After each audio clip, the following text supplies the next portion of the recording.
So, when did counseling stop being about problem solving? Well, not anymore.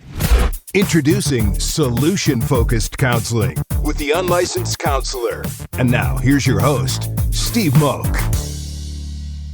Well, hello and welcome to the year-end episode of The Unlicensed Counselor. My name is Steve Moak. I am the Unlicensed Counselor, and as always, so grateful to be here today on audio and video. Yeah, I'm looking over your way, Daniel. I said that live on the pod. It's all good, my friend. Hey, just so happy to be here. What a beautiful year in review, not without its struggles, but man, 2023, I don't know about you, but I can speak for me personally, was a big growth year. And I'm just excited to kind of see what 2024 has in store. Because it's a new year, new horizons. I like kind of this time of the year. It's like, ooh, what's going to happen? I'm making plans. I've got ideas and thoughts, and it's always kind of neat to see how those unfold. So a couple of things before we jump into the pod today. First off, I had an entire episode planned. I was talking to a friend of mine in yoga this morning, and while I was in hot yoga, I felt like I had something else that I wanted to talk about today that was kind of weighing on my mind. So I got home from that and actually started writing an entire new outline for today's show. And today I want to talk about how to live a little bit deeper a life, right? You know, it's something that I've been focused on, being more intentional, how to find a little more depth, how to be deeper in my own life. And I had some thoughts that I've kind of put together over the last few hours that I want to talk about and share, and agree, disagree, but these are just things that have kind of struck me. And then maybe we'll talk about kind of lessons learned in 2023, which was I was originally going to talk about kind of coming into this episode. So I don't know, sometimes you just get, struck or moved or thoughts, and again, one of the reasons why I like hot yoga is you kind of get in there, you think, you kind of chew on some things, and you never know what comes out on the other side, except sweat. I know that happens every single time, but that's part of the beauty of it. But before we get into how to live a deeper life, or at least the unlicensed counselor's thoughts on how to live a deeper life, I want to take a second and say thank you to our friends over at ShareTech. Look, when I went out to kind of initially start this podcast, I'd had that business of the very unique drug and alcohol screening product, and I said, hey, I want to start talking about this if you guys could be a sponsor, and they said, absolutely, love to help out. So big thanks to our friends at ShareTech. If you are in the market for a drug or alcohol screen, and look, if you have thoughts, if you're curious, if you're wondering, go get a test. Go pick up the ShareTech test. That's ShareTek. It is the test that the leading outpatient and treatment centers use for their at-home testing across the country. They would not use that to any Amazon, Walgreens, CVS, pee in a cup, look at a strip type of test. That stuff is fraught with inaccuracies, and it's limited in the scope and can be cheated and manipulated very easily, right? With many devices that I've talked about, from fake pee, synthetic pee, to prosthetic devices, to additives, to substitution. ShareTech has built a way to eliminate and make sure that all of those things, even if they are attempted, are then detected and flagged on the report that is sent to you as well, so you can trust the results. Look, drug and alcohol testing, I think, is the number one tool that you have to really know what's going on. Everything else, they can talk about evidence-based practices. Drug and alcohol screening tells you exactly what you need to know, right? And the ShareTech test tells you the level. So again, wanted to take a minute and say big thanks to our friends at ShareTech. Really appreciate the support and helping get this thing off the ground this year. And then also, I want to say a big thank you to our friends and obviously the nonprofit that I helped found at thestopstartshere.org. Visit thestopstartshere.org. Follow us. Find out some of the content that we're doing. We just released an updated campaign where we sat down with a mom who just lost her son. Well, not just, it was about a couple of years ago. But she's now raising the son or daughter of the son that she lost. So we did a long form interview there, and we're just starting to release some of the content there. It is powerful stuff. It is performing really well. This is the type of content that we want to continue to do over the next couple years. We are a youth drug prevention organization. Follow us. It's very important, but we're doing it entirely focused on social media. So go to thestopstartshere.org, follow us, donate, all that good stuff. So look, just appreciate everybody taking the time this year to listen, to download, to share the episodes, the nice comments I get, even the not so nice comments I get from time to time, which isn't as many as I thought I was going to get, candidly, when I was firing up the show. But it's been a real joy, and just really appreciate the time, the support, the listeners, downloads, shares, all that good stuff. So, all right. I spent the last week with my family, right? Good times. I'm sure they're listening as well, too. I did have a good time with everybody outside of, some kiddos being sick out there and how we kind of navigate around that. But save that episode for another show, and how often someone needs to visit their pediatrician. I know my thoughts on it, but evidently that's not commonly shared view. But that's neither here nor there. But over the course of that week, I think this is what got me thinking about how to live a deeper life. And I had already kind of game planned for another show, but I just had these thoughts kind of weighing on me. It's being around family. My grandmother there, which was obviously my great-grandmother to my 4-year-old daughter. So we kind of had this multi-generational kind of folks in there. We had my brother and his wife and their kids, and my daughter was in ski school, and everybody's having fun, and there's gifts. It's a happy time of year. And I enjoy all this stuff, but I'm constantly I had some interesting conversations. I had my uncle who was in town previously, and he has a very different set of political views than I do. And, I'm constantly looking at kind of what's underneath. Like, I get the views, but I want to know why and how kind of those beliefs are constructed, and what are you doing to kind of live a deeper life and how you perceive things. And so, long story longer, I just had all these thoughts kind of flowing into me, and honestly, it just kind of came together this morning. I was like, well, let's talk about this stuff, right? I've had these thoughts. Let's talk about it a little bit more. So, here is kind of, the unlicensed counselor's guide to living a little bit a deeper life, right? So I want to talk about happiness. I'm going to talk about some practical tips. But number one, I want to start with kind of mindfulness, right? We've talked about this over the course of the year, right? But mindfulness is a big word with a lot of different ways to be interpreted. Keep it simple when you're thinking about how to live, starting to live maybe a more deeper life. And that's just, let's take a minute in the morning and observe some of the little details around you. If you're out walking your dog, or if the leaves are kind of blowing a little bit, or if maybe there's some dew on the grass, or, just the sun's hitting the trees in the right way. Those are like little mini kind of meditation type moments, right? Just pause and try and take that in, and don't worry about your phone or the emails or the calls you've got today or the bills that you got to pay and things like that. I know it's hard, but these are practices, right? Things that you need to do repetitively to kind of adopt these and make them a central part of your life. Try and find ways to stay present in what you see, what you hear, what you feel. I would even add another one in smell, right? When we were up skiing, like there was chili cooking, and there was kind of chocolate chip cookies that were being baked, and there was just these different things. So it's kind of tuning in to your senses a little bit more, and just kind of hearing and seeing those things. Maybe it's a song, or find whatever it is that kind of connects you and kind of lights a little bit of fire under you. That when I say mindfulness, that's the stuff that I'm talking about. There's a million different ways to practice mindfulness, right?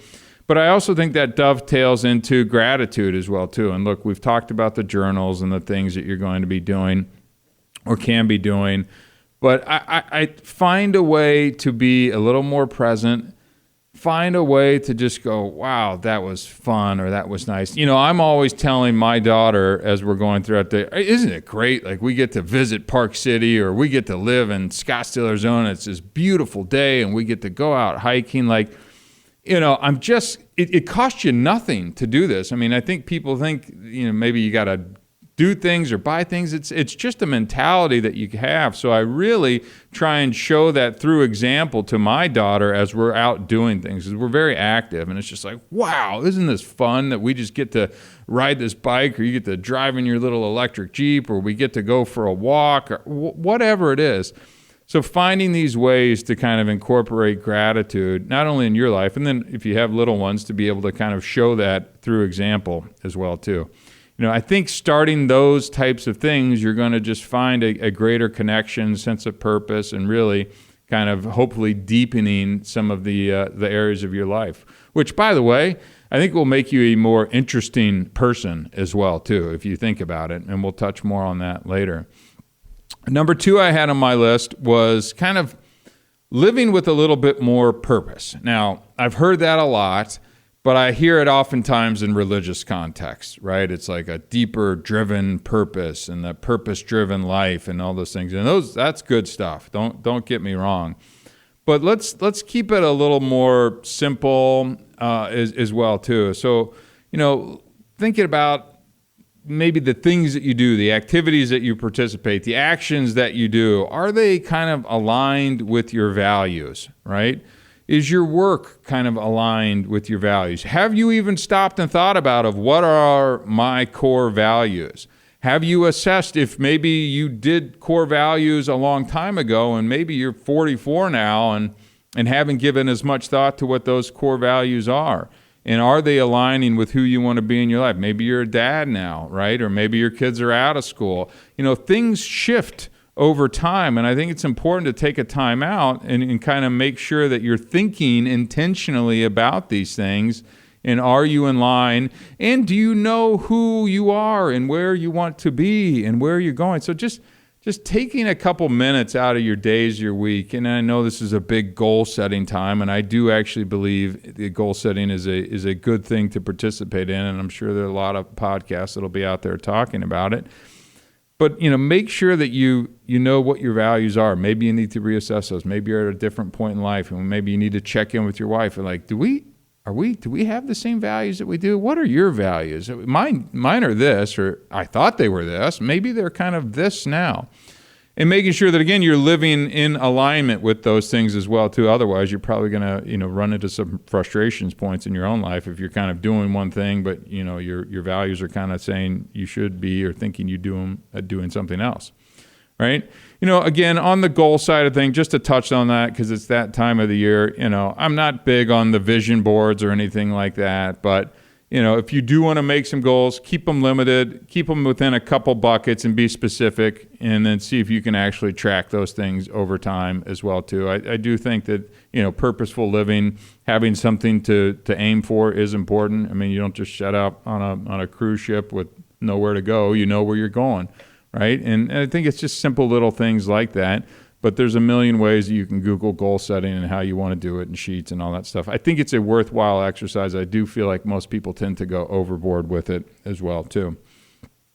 Number 3, this is one that I have been focused on and am going to continue to be focused on going into 2024 as well as cultivating deeper relationships, right? First and foremost, my relationship with my daughter, being a single dad now, that is something that's really important to me. Is kind of continuing to build that relationship and also being a good example. I don't just want to say things. I like to lead by us doing things together as well too.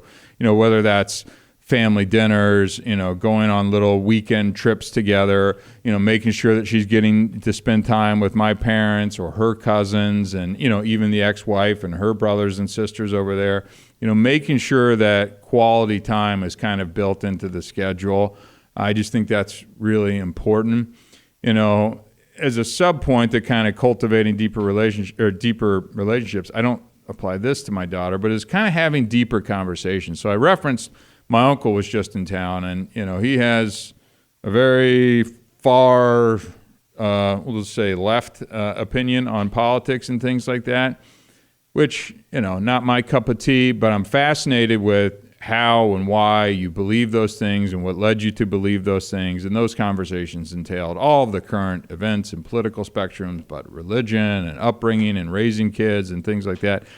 And I think it's really important to have deep conversations, and I would say even deep conversations with people that you may not necessarily agree with. Maybe not the bulk of your time having those, but I do think it's important so that we can kind of have a more rounded approach and kind of try and understand why people believe, feel, see the way that they view things, right? But I really enjoyed it, and we get a little heated at times, and then we can back off. But we have a level of friendship and respect for one another that even though we adamantly disagree on certain topics, we can at least hear each other out and kind of understand maybe a little bit of why that person feels that way. And outside of kind of maybe more challenging conversations, I think just deeper conversations with friends than maybe a lot of the superficial stuff that we have. And And I think there's a time and a place for that, right? I mean, a lot of my friends are from the gym or from yoga and things like that. And, in between basketball games, I'm not looking to talk about the meaning of life or, what your goals are for 2024. But I do think that, meeting somebody for a cup of coffee, checking in, earnestly wanting to know what's going on in their life. Is there anything you think I could do better, or how could I be a better friend to you, and things like that. I think those things are important in that. I think for guys, it can be a little embarrassing too. Those are harder kind of conversations to broach. Like, hey, how you doing out there? It's kind of weird or uncomfortable, or at least maybe it is for this podcaster. But it's something that I want to get better at to really, because I enjoy those conversations. So, I found that in dating, like I can get into a lot of these things because you're trying to kind of unpack a lot of what this person's about. But how can you, have those same type of conversations with, friends that maybe you've known for years, and maybe you want to, kind of dig into things a little bit more. So something to think about and ways to kind of introduce these and be like, in 2024, I'd like to learn some new things about people. Maybe that's a way that you can be like, look, I'd like to invite everybody out to coffee and just kind of talk a little bit more and dig into things a little bit more. So whatever way that you want to do that, I think it's a worthwhile endeavor. Try it, play with it, see how it works. But I do think really kind of digging in to some of these deeper conversations will lead to deeper relationships and a better feeling within your life, and kind of a closeness to the people that are important to you in your life as well too. Number 4 on my list was continuous learning and growth. One of the things I've written down on my notes that let's try and find an hour each week to do something different, something that we've never done before, something that you may not normally do, something maybe you don't even really like or you've been afraid to try. I've already, I'm getting ready for 2024, and I'm trying a couple new things. I've been kind of interested in the stoicism mindset thing a little bit that's been floating around out there, so I'm learning about that. I signed up for the Wall Street Journal the other day, and I'm like, felt old doing it, but I was like, what the hell? I mean, I enjoy, like I just said, enjoy deep conversations. Well, you gotta be more well-read and well-rounded, and I need to be in the aware of a lot of different things. We'll see, right? I want to try some different things. I want to get some different points of view. I want to be more educated on certain things, right? So I want to learn and do things. Look, in 23, I started a podcast, right? I didn't have any skill or training in order to do this, but I went out there and did it.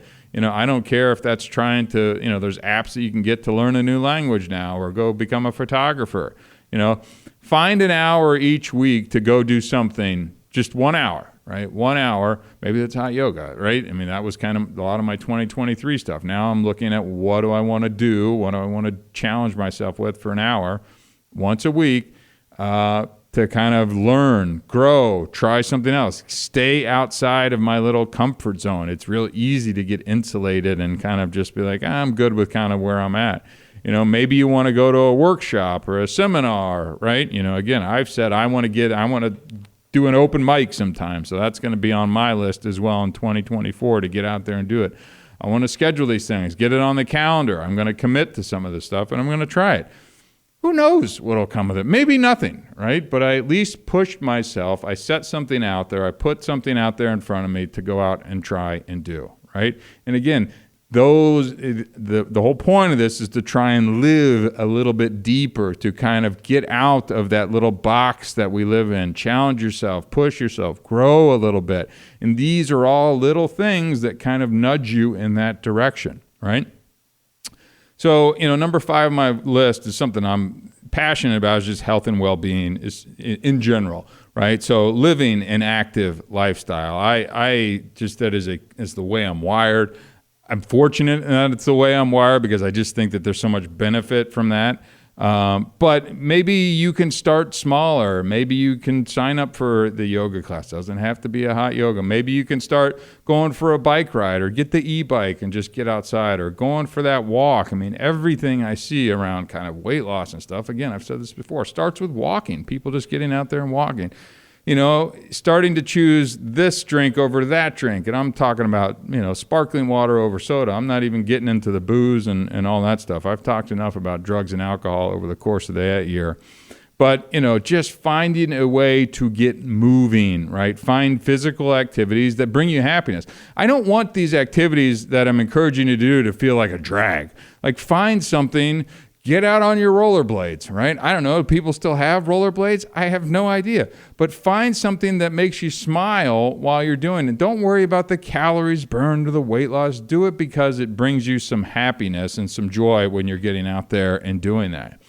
And the next under this kind of health and wellness is just eating a little bit better, right? Let's maybe try cooking at home a little bit more. Or maybe we're just shifting some of the places if you eat out and you're used to going with fast food or maybe something that's heavy on the carbs or whatever. And let's try that little salad place that you can grab and pick up. Or maybe when you're at Chick-fil-A, you get the chicken sandwich and the salad and maybe leave the fry. Mix it up. Let's try and think about it. When you're at the store and you're picking up some things, maybe look at the ingredients. Maybe try something that can be a little bit healthier. Maybe do a little research and find what salad dressing is a little bit better. You don't have to go overboard with this, but I'm just saying find a way to kind of maybe improve a little bit of the nutrition that you're putting into your body. I mean, that's the fuel that we run off of, right? So if you're just putting in a bunch of crap, you're probably not going to feel your best. And I'm not die hard on the extreme, all this stuff. Look, if I could eat organic and all this stuff, I mean, this podcast better take off. I'm going to be able to support the cash expenditure to do everything that I want to do around health and wellness and nutrition. I get it. But you can make some small changes that do. I mean, look, buying a thing of eggs and cooking them how you want it is not that expensive, and that's a great way to start. I've switched out my salad dress. I eat a lot of salad, and I went from kind of all this junky oil stuff to kind of avocado-based stuff.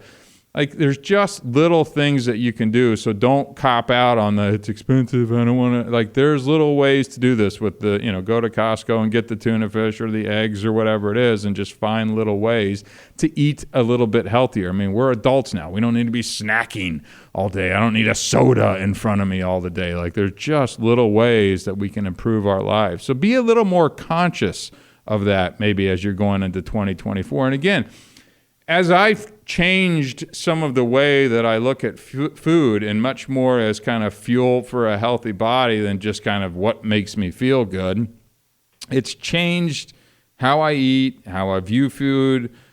And again, living a little bit deeper just because I'm more conscious of the things that I want to put in my body and how they make me feel. Like, that's how this ties into kind of this overall episode. So just something to think about instead of kind of being kind of unconscious as look, I was just on a trip and we was eating some cookies and having some, hot chocolate and stuff. There's a time and a place for that. But in terms of all around lifestyle, being a little more conscious about what we're doing, again, I think about these things a little bit more. And you can go too far onto the health and wellness, nutrition side of things as well too. But let's just put a little bit of thought into kind of what we're chowing down on, right? Number 6 on my list is contribution and service, right? So this is community involvement, right? One of the things that I've noticed, like I live not far off a freeway here, and it's like, I just see some trash on the freeway and stuff. And it's like, oh, you could join one of those cleanup days. And I'm like, or I could just go out and pick up some stuff, right? Like, don't overdo it, right? But I want to look for things, opportunities, activities that I will actually get involved with, right? So, there's all these great things of driving down to Central Phoenix and volunteering at the shelter and things like that. And if you can and will do that, then please, by all means, do it. I know me, I know things that I'll actually kind of get to. And if I choose things that I'm like, I know I'm never going to do that, then what the hell good is making that a community kind of involvement for? So go out, find something to get involved in, whether it's trash pickup or just maybe it's at your kid's school and you can go be the crossing guard for the day or go help out in the classroom or clean up. Like, keep it simple, keep it in your own little space, right? So that you can actually hopefully pull this off instead of trying to kind of be very lofty in these things and never actually accomplishing them, right? Again, support a cause. Get behind an organization, a local charity or fundraiser. I like to do little charity runs if they support something. If somebody puts out a little fundraiser, I'm always good for like $20 into something like this. If you donate to all of them, you can't necessarily put $100 into everything. I know it gets a little bit pricey, but I try and, participate or support if they've got an event or a fundraiser for the school or a fundraiser for one of the nonprofits that you're passionate about, whether it's charity or cancer or substance use, whatever it is. Just get involved, right? And you're probably going to meet some other folks that are going to share similar values and are aligned with kind of how you think as well, too. And hopefully that could turn into kind of a longer-term engagement. But now, again, you're doing things, you're giving back. We're just finding a little more purpose, getting a little deeper in kind of who we are and a little more substance to kind of who we are as a person as well, too. Number 7 on my list is, let's just simplify life a little bit, right? I am a believer in just this excess. We've just got too much excess. We've got too much stuff. We've just got too many things. And I'm guilty of this in certain areas as well, but I've also done a great job of trimming down the excess in my life. Right. And honestly, I mentioned this a couple episodes ago, like I feel better with less clutter in my life. When my closet has been gutted of all the stuff that I'm not wearing, I don't keep all the trinkets and the junk and the that's piled up. And honestly, like somebody else could use it. Like donate it. I'm not saying throw it in the trash. Take it over to your Goodwill, Salvation Army, thrift, whatever it is. Move it along so that somebody else, because maybe a lot of the stuff that you have is still of value that somebody else can use it. But really just kind of being a little more mindful of these things. But let's also be mindful of some of the consumption of stuff that we do as well, too. And be, plastic water bottles, I'm guilty of using them, but I've now moved to kind of a thermos. I know I have one right here. I don't have it with me. I just used it at hot yoga this morning, but I'll take that to the gym with me. I now have a Brita inside my house, and I have the little thing in my fridge where I can get the filtered water, too. I'm just trying to use a little bit less. I'm not some crazy eco person, but it's like, look, small things that I can do that can make a difference instead of putting, 20 of these in the trash can every single day, even though I would recycle it. It just doesn't feel right. So find whatever that is to kind of reduce a little bit. Let's think about all the things that we're buying and the junky stuff. Do we need it? Do we not need it? If you do find yourself with a lot of it, let's recycle it or let's thrift it on to somebody else, right? I think it's just those little things that kind of help clear our mind up a little bit. And declutter that physical space and your mental space as well, too, right? I think I've seen kind of these digital detox type things where you can just set your phone off to the side and not be able to use it and have dedicated time for that. For me, it's when I go to the gym. It's such a weird thing. I go to the gym every single day and everybody's on their phone constantly. And I'm like, well, first off, you don't even look like you're getting that many gains from that lift. I wonder why. Maybe it's because that 90% of your time you're sitting there in the gym is looking at whatever it is that you're looking at. Put your phone down for a little bit. I look forward to the time where I set my phone down. I don't have my phone on me here. I love the fact that no one can talk to me and I don't need to hear a ding, a beep, a bell, a whistle or anything, and I don't have to get in touch with anybody. I enjoy that. So see if you can find ways in your life to kind of have little mini digital detoxes, or maybe there's bigger detoxes. That's a step I've yet to take. Maybe I'll add that to my 24 list of kind of challenges to do, is to regularly maybe take extended digital detox breaks from my phone and tech and laptop and all that kind of stuff as well too. I think, having these regularly scheduled kind of things like that are just healthy, kind of separate you, allows you to focus, think, pause, not be distracted. Right? Again, with the intention of going a little bit deeper in your life. All right, we're getting towards the end of the list here. So creativity and expression, right? Do you have a way to we all have a creative side, whether you acknowledge it or not. I hear people say, I'm not creative. Yes, you are. You don't think that however you are creative is a recognized creative way. Not everybody's a poet and an artist. Good God, I can't draw. You should see me try and draw something. It looks like I just closed my eyes and started scribbling. It's terrible, right? But, I do found that I have a little thing where I'm able to connect with people via podcast.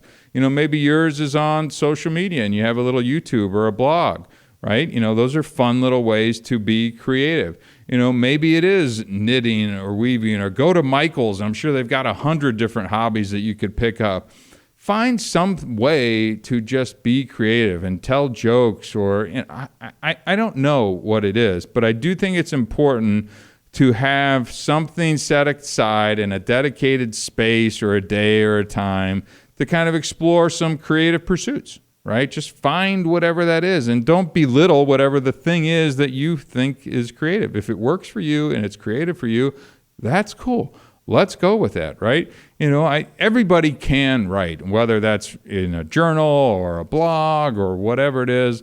I do think it's a great way of, and again, the gratitude journal and stuff like that. I think it's important. So I'm not trying to poo-poo it, but it just gets talked about a lot. And I don't like to get on here and talk about the things you can go hear on 100 other different podcasts. But find a way to kind of tap into that creative side in whatever way, shape, or form. It doesn't have to be public. It can just be a private thing that you do that you never have to share anybody. But it allows you to kind of have some fun with it. And maybe you look forward to that hour or whatever it is that you spend kind of playing and letting your mind kind of wander into these different directions. Number 9, spiritual exploration, right? I just believe this country needs more of that. I'm not pointing you into any particular religion in any way, shape, or form, but I do just think kind of thinking about these things is important, as to in challenging, if you do participate in an organized religion, challenge why you think. I have found in the times where I have challenged, not in like I don't believe, but it's like, why do I believe what these things in this book says, right? And then having conversations with people that we're all going, not adversarial, but I'm like, help me explain some of this to me. Like, I believe in this, but I don't think I could sit here and explain it necessarily why I 100% believe everything that I read out of this, or I have questions around this. So, again, I'm not saying challenge. I am kind of saying challenge your beliefs in a way that you can gain a deeper understanding. I think that's what I'm saying. I don't think that is what I'm saying, right? So find a way to kind of think about this spiritual connection. And that, again, if you're not into the organized religion thing, that can be nature, that can be gardening, that can be bird watching, that can be outdoor exploration, hiking, biking, rock climbing, you name it, just getting out there and finding something that you connect with, that it feels like it fills your cup up and gives you a little greater sense of purpose. I think that's really what I'm looking for. I think this is going to make the list for 2024, is a more focused, intentional meditation time. I've had all these different kind of ways that I find meditation in my life, but I actually want to try and start meditating where you're sitting down with the time periods and kind of doing that. That is something that I want to try. Because again, I'd like to potentially pass that along to my daughter as well too. And how am I going to do that if I don't know the first thing about it? So I want to make sure that I get out and have an understanding of that. And then last but not least, and this is what we're going to close out, the entire 2023 podcast on, and a good way to close it out, in my opinion, too. Let's make sure that we are embracing some fun, some playfulness, and happiness, right? I really want people to live a little happier life. I really do. I think so much of the angst in this country and so much of the animosity is that we're looking at our phones, we're looking at what they have, what I don't have. We're just stuck in these kind of patterns, and it's like we need to lighten up. We need to focus on the things that bring us joy. We need to find fun, because fun doesn't have a political party that's associated with it. We can have fun and enjoy each other's company if we're out rock climbing or biking or going to the new putt-putt place or whatever it is, right? Find a theme park, go to the movie night, play some sports, go for a walk in the park, go up for that, go explore a part of the state that you live in that you've never been to and you've always said you wanted to go do. Watch a funny movie, laugh a little bit, watch that stand-up special. Find a way to incorporate a little bit of laughter and a lightheartedness and maybe being playful in your own life. Like I miss when people were just a little more playful, and that's some of my favorite time in my life with mine. And we just get to play and laugh and be silly and just smile, right? And have those good belly laughs. Appreciate those small things. Appreciate when you go and get that ice cream or that gelato or that frozen yogurt and get the little toppings on it that you like, or you listen to your favorite song and it makes you smile.